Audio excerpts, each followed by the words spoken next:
2016 is now on track to becoming the warmest year on record, and no other place is feeling the effects more collectively than the polar ice caps. Climate scientists have in fact discovered that ice at both ends of our planet is shrinking to ever new lows. This is in fact rather unusual even for this time of year when the amount of ice on the caps is supposed to increase. To discuss it all, we want to bring in Dr. Ari Friedlaender. He's an ecologist and associate professor at Oregon State University's Marine Mammal Institute. He joins me now via Skype from Newport, Oregon.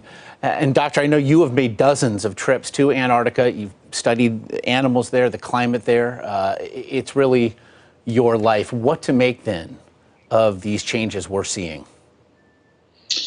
Well, you know, they're very real. The part of the Antarctic that I spent most of my time in, the Antarctic Peninsula, is warming almost more rapidly than any other place on the planet. And the ecosystem that is set up there, basically focused around sea ice, is changing in dramatic ways.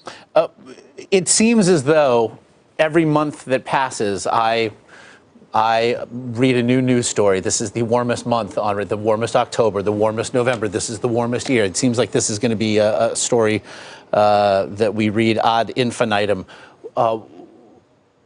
What impact, first and foremost, what impact are we seeing at the poles as it regards the ice cap itself?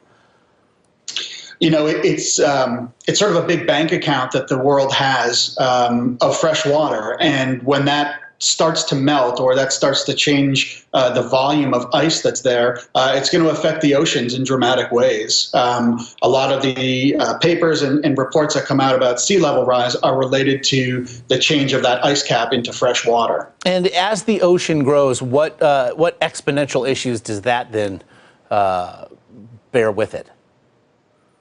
You know, it does a lot for the animals that are endemic to those environments, that are only found in those places. These species are really adapted to very extreme conditions, like polar bears and penguins and some of the whales. And as you change the structure of that system very rapidly, those animals simply can't adapt quick enough to those changes. And so we're seeing a lot of differences in the types of animals, the number of animals, and their distributions that we hadn't seen before. Donald Trump vowed to roll back the Paris climate accords that were reached. What impact would that have? It's hard to say that it would have a good impact. I can tell you that. I think there's been a lot of scientific work and a lot of credible work to show that these impacts that we as humans are having on these ecosystems are very real. And if we have an opportunity to do something to quell the effects that we have, I think it would be diligent to do that. It's not just sea level rise or really the loss of polar ice as well. When we see and discuss climate change, we're also talking about the intensity of the wildfires that we see, the disastrous hurricanes, the rise in all aspects, yes, of extreme weather. That's exactly right.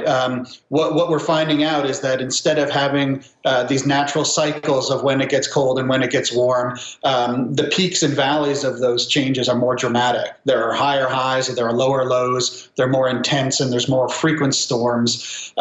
It's climate variability as much as it is climate warming. And these extreme events that you can't prepare for can be devastating. Now, we've seen parts of Alaska and Greenland essentially thawing out. In fact, I know National Geographic actually redid its atlas to show that Greenland is in fact that now. It is green as opposed to the white that came with the ice cap there. Is this something that can be reversed? Is this slide at this point, are these changes inexorable? That's a really good question. That, you know, to be honest, that's not something I can answer.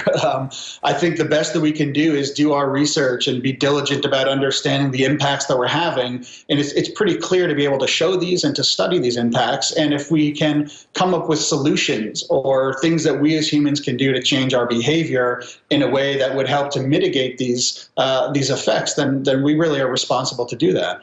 Dr. Ari Friedlaender, we very much appreciate the time. And again, for our viewers, be sure to tune into tonight's episode of Continent 7, Antarctica at 10, 9 Central on National Geographic. An important program, to be sure. Doctor, we appreciate the time. Thanks for having me.